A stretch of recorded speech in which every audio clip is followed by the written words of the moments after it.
Hi, my name is Gene Monterastelli, and the video you are about to watch is a recording from the 24 Hours of Tapping, which is an event that is held annually to support the Peaceful Heart Network. If you appreciate or learn anything from this video, the easiest way for you to say thank you is to support the work of the Peaceful Heart Network, who has worked with over 300,000 migrants, immigrants, prisoners, folks in disaster areas by bringing tapping to them. As you watch the video, across the bottom, you will see a link where you can support their amazing work. And I hope you enjoy this conversation. Sejual Shah is an EFT International trainer of trainers and practitioner in the UK and sits on the board of EFT International as deputy chair. She's served 5 years in her first career working as a competition law barrister in Brussels and London, and now specializes in helping executives with career growth, and confidence issues. Since 2008, Sejual,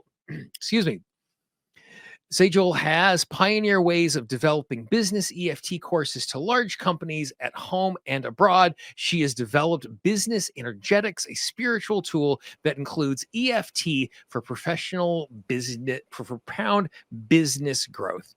Please welcome to the stage, Sejual. Hello. Hey there. Thanks for having me. You Elaine and I were bet. chatting in the back and we were saying, you're a machine with a big heart. Yeah, we're getting there. You know, it's a great team, lots of coffee, and very fabulous cherry licorice from our friends at Trader Joe's is making all of this possible. So we're getting our way through all of this. I apologize for stumbling my way through your bio. The dyslexic, all of a sudden, when he has a large block of text to read, the tongue goes blah blah blah. But we'll get our way through all of that. That's completely So fine. the thing that we have been starting with all of these conversations is, you know, when we invite people to join us, like I don't really care what people do. I care why they are interested in those particular things. Like that is where the juiciness of engaging in something comes from for me. And so for you, how did you land yourself in a place where this is something that you're not just interested in, but you're passionate about as you are giving your time and energy to this sort of thing? So I changed careers in 2006, went full-time into EFT, and for a few years built a good, effective practice through networking groups, through writing articles. Mm. That really worked for me. But there was always something missing. Yeah. And then as this came into my world, it came fat and found me. BE, I see her, she's a she really kept leading me every step of the way. I'm not the kind of person who goes out and markets a new tool. It's just not the way I'm wired. So as BE comes into my life in 2009, 2011, I start a process that really goes to the heart of what I share about BE. And if I could only share one thing with you, it would be this idea of ease. Yeah. Ease is the first thing I lead with in pretty much anything I do. So there's a backstory there that comes back to my why, to answer your question. Yeah. I come from a family of hard workers. Clearly, I achieved a lot academically. I was always top of the class and managed to get into a career that was very difficult. Here's that word, difficult. That's the opposite of ease. Yeah. So my whole upbringing was framed in terms of what is hard to do, what is challenging, to push yourself. And I could do that, but at a cost. So my family life broke down before I became an EFT practitioner. My family could not handle that I wanted to be in relationship with the person who is now my husband, who's a white man. So that family estrangement, which was dramatic in the happening, that led to this whole journey of looking at what was happening within. Coming back to 2011, so how do you change a lifetime until that point of looking at things as being hard and effort-filled? So I started a one-word practice. I'm all about simplicity, but that comes through stripping back, paring down, so you get the essence of something. And actually doing less is sometimes more difficult. Yeah. than doing than doing lots. So with a one-word practice, I had ease as my guiding light. Think of that lantern that Yeah. lights ahead. And every time I would approach anything, I would look at it through the lens of ease. 2011 was the year I married my husband. It was only the two of us planning our wedding. How do you do that without a family? Indian Right. weddings, we were having an Indian ceremony. Indian weddings are all about family. I did not have family present, Mm-hmm. but we had a beautiful grouping of people who love us just as we are. So every step of the way in that journey, ease was the way I looked at things. And when I noticed something feeling hard, I stopped, I tapped on what was coming up. So ease is a big idea in business energetics. So many times people approach their business through a frenzy of Mm-hmm. activity and effort. How much of that pays off? Whereas when we are mindful about what we want to do in that moment, things fall into place. So, for example, in that year, there were all kinds of stresses around organizing the wedding. Um, some wedding priests were not too keen on the idea of a mixed marriage. Mm-hmm. And by chance, just pausing, tapping, by chance, we found the most incredible human being who, for us, expressed the energy we wanted. And that just created this day that touched people in ways that they never sensed before at a wedding. So it was a very spiritual, moving experience, with the vast majority not persuasive to that faith, and that's Yeah. completely open. So when it comes to business, tending to ease, we find that things fall into place more often than they don't. So I was looking for a cake maker, and all the cakes I tried weren't quite what I was looking for. They were dry, they were just too much about ornamentation. I wanted something that was delicious. I'm a foodie at heart. Mm-hmm. And then I'm doing my grocery shopping, and someone from my networking group sees me and says, without any real introduction to what she's thinking, she said, have you found a cake maker yet? She knew I was getting married. I said, no. She said, you've got to try this person. And we did, and lo and behold, it was the person. Mm-hmm. So this is the journey of ease in my personal life. Back to your why, of why is this so important to me? When it comes to running my business, helping others, when I work through the lens of ease, this is when things just fall into place in ways I could not have imagined, could not have engineered and manufactured. They just bring an effortlessness to them. And so then it's a ride of joy, of delight, of expansion. And that is more of my why. It's the satisfaction of bearing witness to that journeying of others. And what I think, what I love about, like, outside of the specifics, which I love, and that's lovely. What I love at, like, this higher kind of meta level is the power of having a sense of clarity of what your underlying value is. You know, the way that you were talking about ease, and the way that ease becomes that guiding principle for you. Rick Wilkes, who we talked to earlier, he would tell a very, very similar story, but for him, it would be the word would be thrive. If I was telling a similar story, the word that I would be using is authenticity. That I know that when anything that I'm engaging with, if I'm looking through the lens of, okay, am I showing up in a way that is truly authentic to where I am? Choices become easier, path shows up, opportunity is there. And so, like, being in this place where you have such clarity about the significant value for you, I can see how that immediately gives you a firm foundation to stand on. So no matter what is coming, like, it's the difference between me, like, me walking and me being in an athletic stance, like I'm getting ready to receive a serve at Wimbledon. Like, that posture is something that makes whatever comes, in your case, easier because of that sense of ease that you're standing from. And so I think it's really lovely that you have such a clear sense of the thing that serves you in that particular way. And that clarity then creates a field for others to bring their values. Yeah. It's not that anyone has to adopt my value. Yeah. I reason with it and provide the logic. You're never going to take the lawyer completely out of me. Right. Yeah. Reason Yeah. is a tool that I value.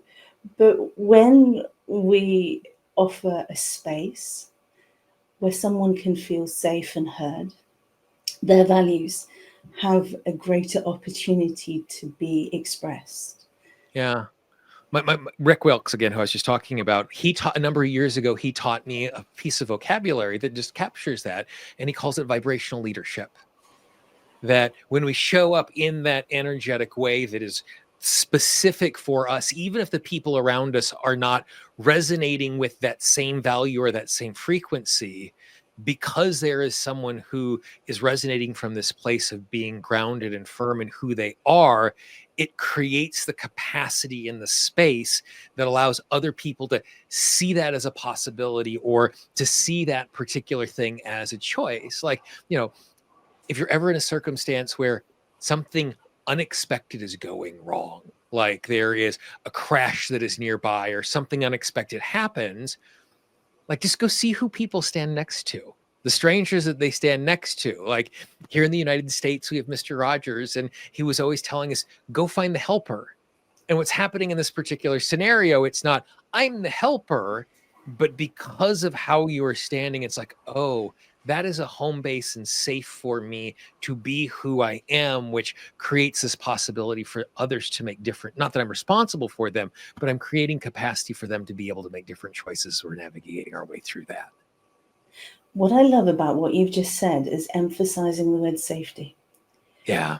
When something happens that is turbulent for whatever reason, when we can orient ourselves towards safety, then we are supporting ourselves, we're empowering ourselves with a resource that will allow us to re-regulate to an extent. Yeah. Whatever is our ability, our capacity, and whatever is right for that moment. It won't be a full-blown shift into the depths of whatever.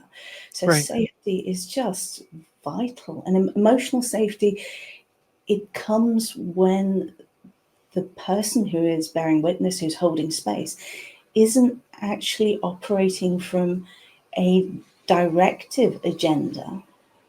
It's from an agenda of acceptance and allowance, of just allowing whatever it is, but with safe boundaries to show Yeah. up. Yeah, the way that I try and embody that is I'm trying to be comfortable inside of my own skin. And for me, being comfortable inside of my own skin is trying to have an honest assessment of my capacity in the places that I'm lacking in capacity. Like, you can ask me to stand up in front of a group of people and dance, and it's going to be very, very bad. I am untalented in that particular way, but I understand what my level of competency is for that particular thing. And for me in that circumstance, that is not something that is embarrassing or shaming or anything like that. And I'm okay in that particular way because I'm not trying to be something I'm not. I'm trying to show off in any particular way. I'm just like, okay, there are things outside of me that I do not control. I can control the way that I respond to that. And when I have confidence inside of myself in knowing who I am, then it's like it makes it easier even though I don't know the right answer. It makes it easier even though I'm facing struggle. It makes it easier that sometimes it even goes really, really wrong in the face of all of that. But it's a different experience when I'm grounded in a sense of who I am as I'm engaging with that particular thing. So there are two things I heard there that were really valuable in what you were offering. One was the feeling, let me just see if I can capture it. It's actually being able to own what is right for you in that space. Mm-hmm. And then the second was feeling that you are able to to own those limitations. So knowing that if you wished, this is an opportunity to take it further if it's important enough for you. So this is where self-care comes in.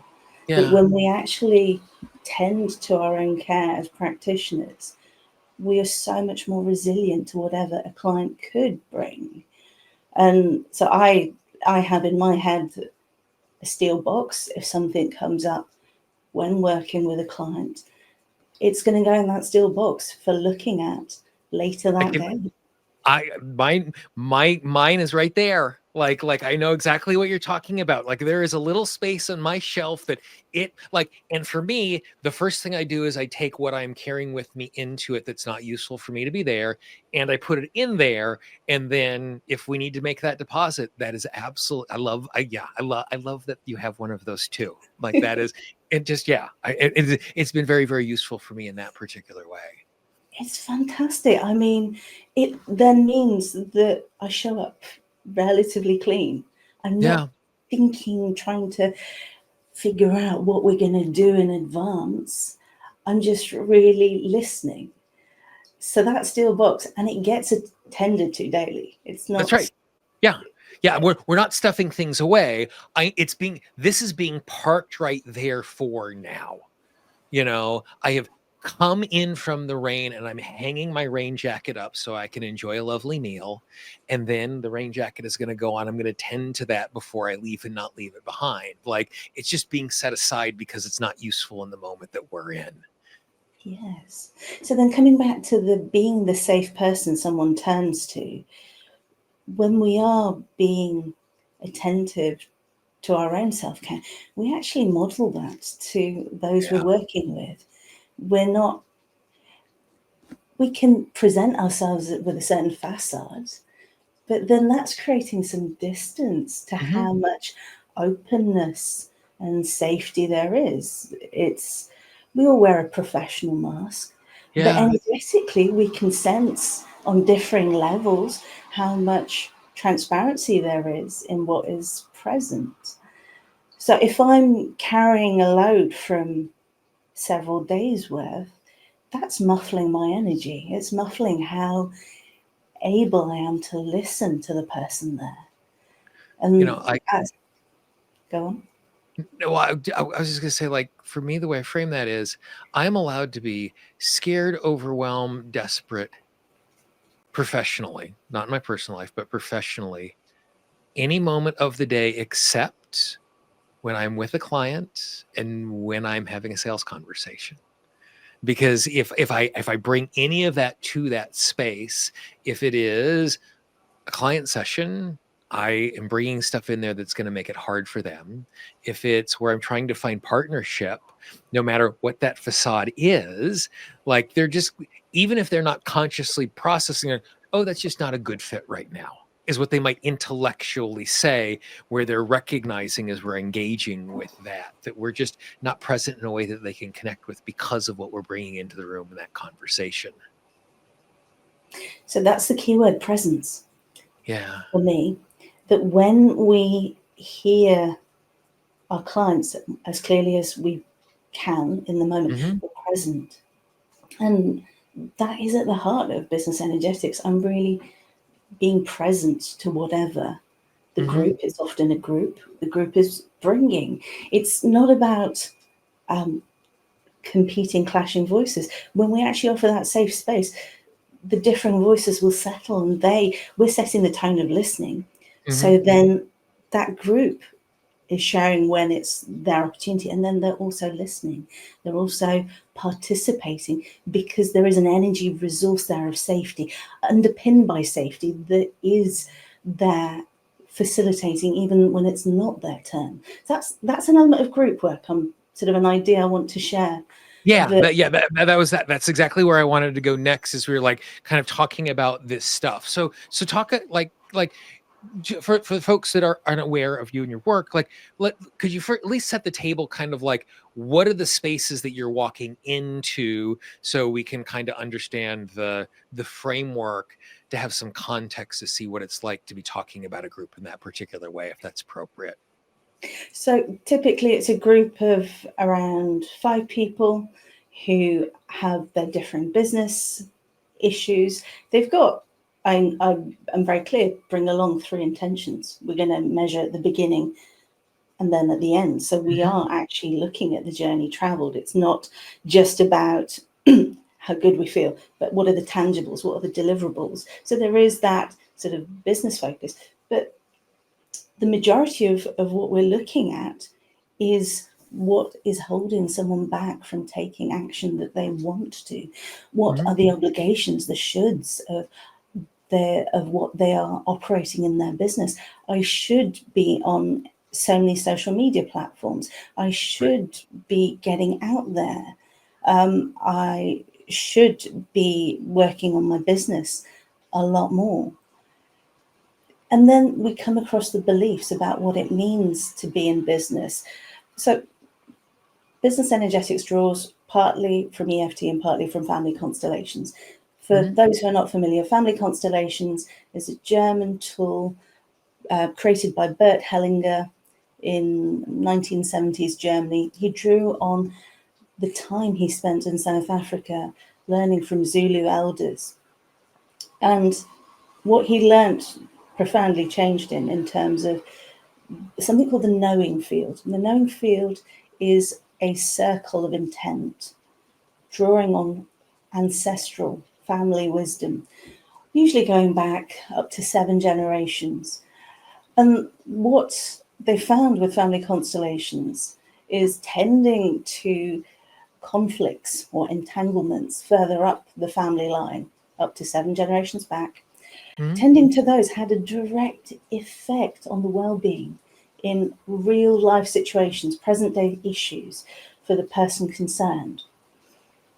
So we have a graceful tool with EFT. We are able, once we identify an entanglement, we can very gently and easily release that knot. And so what we found was time and again that people would have these very beautiful, remarkable changes. My favorite one participant, a group workshop, this was in person in 2012. Most of my stuff these days is online.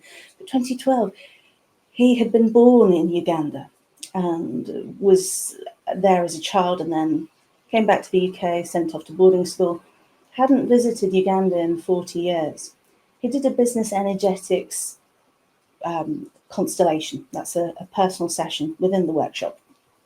And what came up for him was a tribal hut, a scene of a tribal hut from Uganda, from where he lived in the bush in near Ninja, the source of the Nile. And we took him through a healing process with what he observed in his inner world, that internal picture that he sensed. Later that same year, out of nowhere, he was approached to deliver a leadership training to health officials in the bush in Uganda. This is the first time he's returning to Yeah. Uganda. He did something like 8 different return trips for that program delivery. So these are the magical things that can happen. Equally, we can get a deeper level of clearing. Uh, so many people struggle thinking they've just got to plow on. Someone recently I worked with was struggling to complete their website, and there was a heavy load in the ancestral line. So as we tended to that, the impact of what happened to her tribe, her culture, how reviled that grouping was in Yeah. that time in history, that load was really oppressing her. And it wasn't something she consciously knew of. She couldn't say, well, it was this great grandfather. It was actually slightly older in time. Mhm. Lessening the felt sensory impact of that, by the end of the 6 week course, she's actually now finishing her website, having procrastinated because of that heavy energy.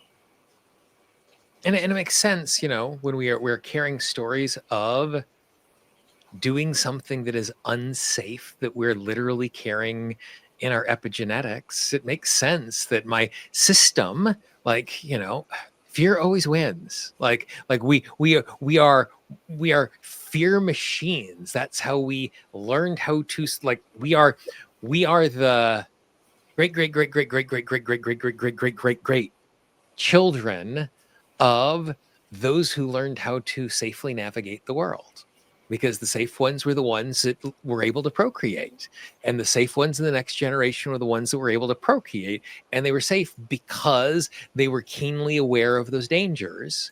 And when we now find ourselves in a cultural context that those dangers are not the dangers that we're facing, but we're still carrying around those particular tools, it really makes so much sense that we get stuck inside of that, because the system's imperative is to keep me safe. And it's keeping me safe from what it thinks is the terrain, not what the terrain actually is. Yes. Now, as part of that terrain, there will be stories of the losses, the Hmm. people who didn't make it. And those affect survivors as much Yeah. as whatever they had to encounter. And so there can be a wounding there at that much more subtle level. The stories we tell of hardship, so back to my word ease, complete opposite of Yeah. hardship. But how many of our ancestors, being in business, had to journey through the struggle of whatever system of government was in place, whatever society was saying about them, the jealousy that they may have met with their success. So, is it safe to be successful if you are going to have your good fortune taken away or Yeah. plundered or damaged in some way out of spite? And so we then start talking about these glass ceilings we impose, back to our word safety. Yeah. We do that for our safety because even if there's a conscious telling of stories of what it meant to be in business, that's going to create a ceiling. I have aunts and uncles. My family originate from East Africa, and my aunts and uncles had very successful businesses in East Africa before they were suddenly kicked out by Idi Amin, a cruel dictator in the 1970s. My aunts and uncles were at a wedding. They were not even allowed to return home to collect and put their affairs in order. Everyone else had 3 days to sort out their affairs. How do you manage in the turmoil of that? Yeah. So what does it mean to be in business if there's the threat of a sudden risk of someone taking it all and blindsiding you?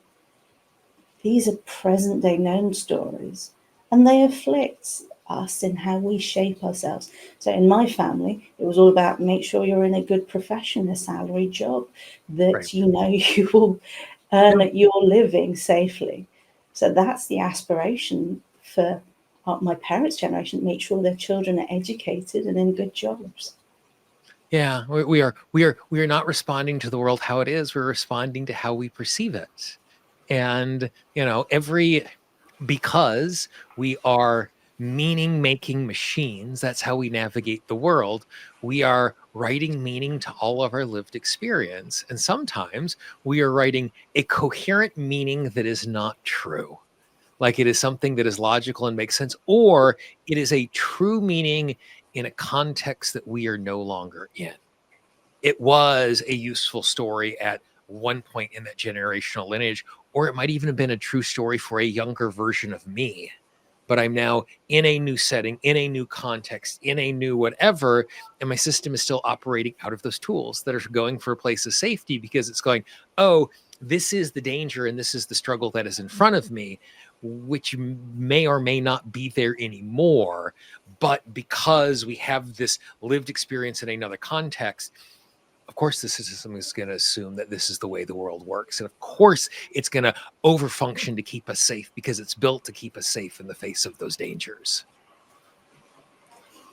And there's something here about safety that I just want to give voice to. If we are obsessed with tending to our safety from a place of fear, Hmm. what does that mean in terms of noticing the opportunities that could bring delight? Yeah. They're very different Yeah. parts of the Yeah. story. They can't coexist. If I'm only looking at safety in order to ensure my survival needs are met, how can I engage with the wealth of possibility, to grow, to connect, to have fulfillment? It's one of the reasons why, like, I don't use number scales very often. Like, like, just dispositionally that doesn't work very well when I'm doing stuff. But if I do, I like to think in terms of a SU scale, not a SUD scale. A SUD scale, subjective unit of distress, where a SU scale is subjected units of experience. And it's not about me taking a pain that is a 7 and getting it to a 0, but on a SU scale, it's going from a negative number to a positive number. So it's not just about the diminishing of the thing that I don't enjoy. It's also about stepping into the thing that I would like to have instead. Because sometimes healing is letting go of something. But sometimes healing is replacing something. Like, I have a little bit of a tweak back right now. And, I don't want to be in a circumstance where I'm pain-free. I want to be in a circumstance where I'm pain-free. But I also want to be in a circumstance where I have a sturdy, supple, powerful core that then protects me if I'm in a circumstance of an odd twist or something bumping me or a car accident or something like that. So it's not just about removing the discomfort. And at least in my own experience, it can be particularly hard, again, if we just take this imaginary scale of negative to positive, that when I'm at a -7, it's really hard for me to have the vision of the possibility of a +5. Like, at a negative, and when I'm in so much distress, like, I am not dreaming of what is new and what is better, because the distress is so great. The first step is for me to get out of it. But if I do that, I am now resourced and positioned in the possibility of, like, I might, from my -7, see to a -2. But as I creep towards that -2 and I'm now at a -4, all of a sudden a +1 might be possible as I'm engaging with this stuff. And so, I love the idea that you're pointing to. It's not just about leaving the thing behind that is not useful, but what is life's rich passion on the other side of that particular thing? And it can feel, again, to go back to the sense of safety and ease inside of that, it dreaming can be treacherous emotionally, because the moment I start dreaming of something better, I am now giving myself the opportunity for my hopes to be dashed. And so sometimes the way that my subconscious mind is keeping me safe, inverted commas, air quotes, is preventing me from dreaming of that bigger thing, because then I don't have the opportunity of being disappointed as I engage with that bigger thing. I hear you on the SUDS thing. There's a word I want to include here called Yes, pacing. please. When I'm at -7, I do not have the capacity to comprehend what Yep. +5 could be like. And actually, it's too much of a stretch. Yeah. In business energetics, I talk about something called vibrational whiplash, where someone is, say, at a -7 and they try and reach for that Right. +5 before they've processed Yeah. what's showing up in the now, the present. And so, as happens when a car accident happens, or if someone does a bungee jump, you're going to bounce back and forth, and that is painful. That then starts putting layers of protection around the -7. Why would I approach the -7? Why would I even think of going to the +5? Because I've had in the healing process a journey that was deeply difficult, deeply challenging, Yeah. that was not filled with ease. So I actually want to reflect on what you said and say that actually I it's for the space holder Yeah. to allow for the +5. But for me, with my -7, I just want someone to hold me emotionally safe, professionally safe, Yeah. so I can be present with that 7 that's negative, to honor the depth of the hurt, the difficulty. And I don't actually want to have to go into my cognition to Yeah. even think about the journey. When we are held safely and professionally, the ease here is not having to figure out the next step and the next step. Yeah. It's revealed in conversation.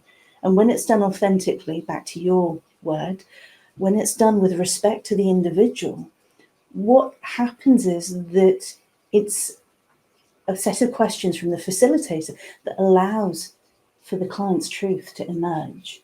Yeah. And that is so respectful. Yeah. Like the and I've mentioned this a couple of times in the last 15 hours. The biggest difference as a practitioner from 3 years ago is the speed in which I work. And I'm so much slower. Like recently, I was working with a client who was really angry about something. I said, great. What I'd like you to do is I'd like you to tap, I'm really angry about this. I'm really angry because I'm really angry about this. I'm really angry because. And she goes, great. And then what do I do? And I said, nothing. There is no reframe. There is no reintroduction. There is nothing. Like the step in this moment is giving yourself permission to hear and honor the emotional experience that you're having right now.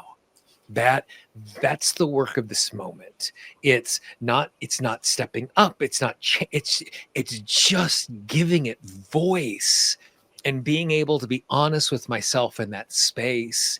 And it was really interesting how they went from confused to all of a sudden being really liberated because like the intellectual, because it's a very intelligent, intellectual, thoughtful client, like on some level wanted a complex homework assignment, for lack of a better word, wanted the opportunity to do this stuff. And then as we talk through, this is what I'm encouraging you to do in the next couple of days, the intellectual part was like, well, that's enough, not enough. But the rest of her just went, oh, thank the living God. This like this is something that is manageable inside of my capacity as I'm thinking about this particular thing. Like I was thinking about like, making that huge jump, like, I'm going to grow my business 76 times. Like, you might as well say, and I'm going to sprout wings and I'm going to fly across the ocean. Like at that point, both of those things, like I don't have an emotional charge about making $47 million in my business next year because it is so incomprehensible.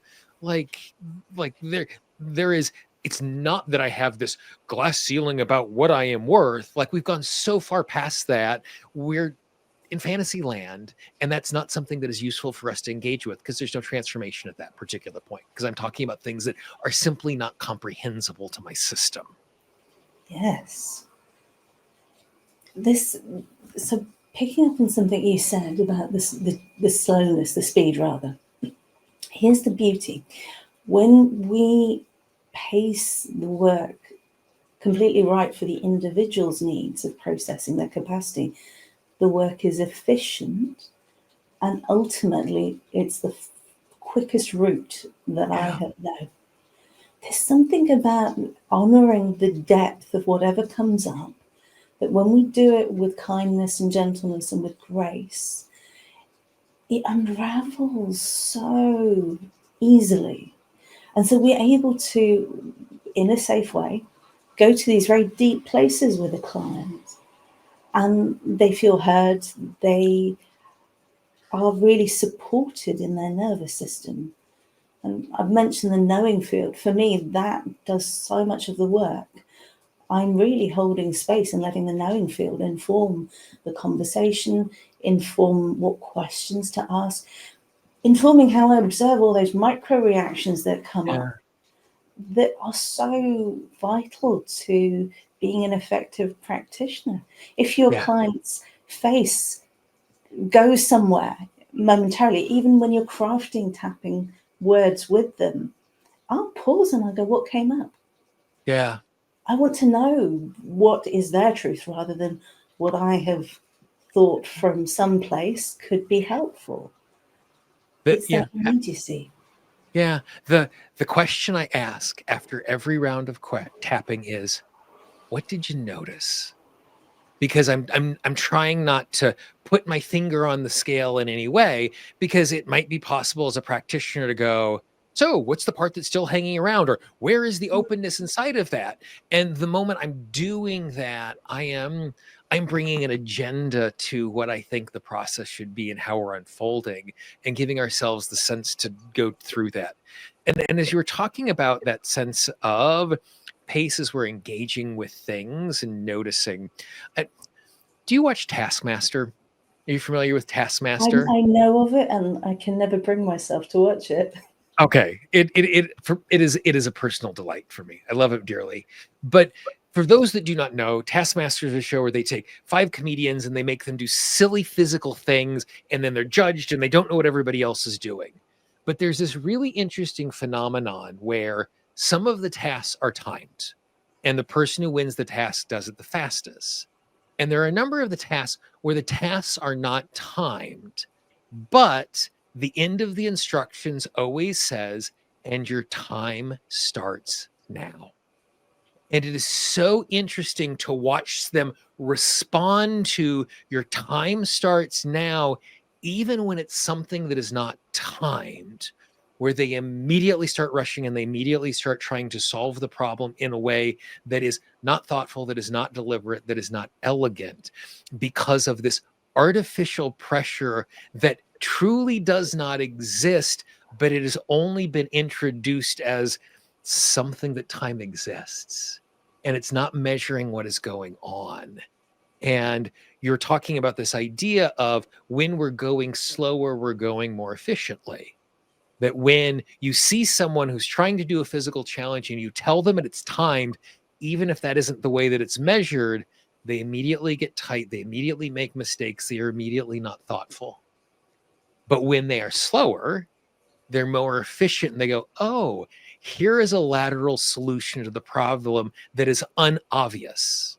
But because I stopped and I took 3 breaths and went, huh, and I'm not here, but I'm here, all of a sudden I'm able to navigate the world in a completely different way that is slower and is more efficient. And so I love the way that you like phrase that particular piece of it, that there's different like fast and efficient are not the same thing.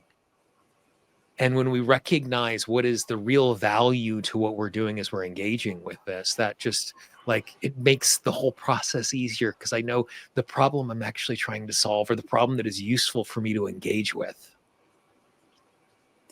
So, how would it feel if we took the word slow and replaced it with thoughtful? Yeah, I love that. Slow has its own expression of what it means to Absolutely. be Yeah. thoughtful. There can be, for some, a judgment with that word, and I Yeah. want to come back to our lack of agenda. Whereas when we're thoughtful, back to your taskmaster observation, Yeah. when we can approach something with the space to reflect and think, we're actually then considering different pathways, different avenues to Mhm. approach. We're engaging all of our faculties. I'm a big fan of bringing that logical brain along Yeah. with the intuitive sensing part of me, which is a massive part of me. Yeah. So having all of those resources and then combining all of that awareness and reflecting, well, what question can I ask next? Yeah. No matter how much my intuition is kicking off and telling me, pay attention to this. I'm an empath. I sense people's Mhm. expressions of emotions within themselves, where there is professional relationship there, where there is an agreement. But if I were to lead with that, that's me coming up with an agenda.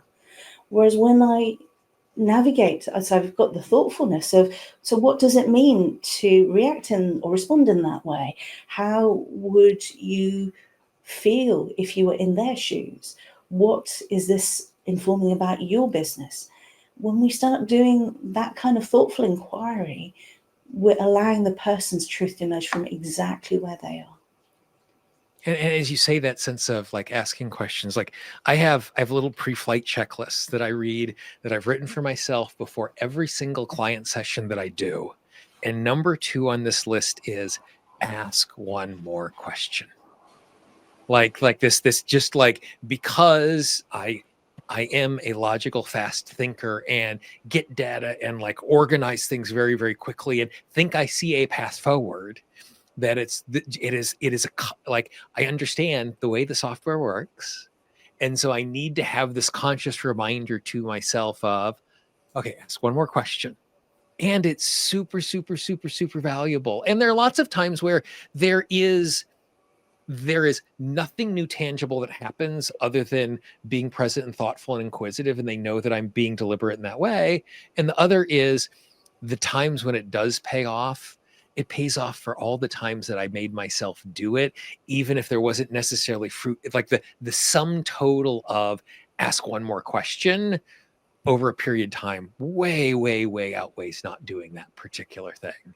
And so it's interesting to just like, I've chosen to create a governor for myself to make sure I'm staying present in that way, because I understand my own inclinations as I'm engaging with something like that.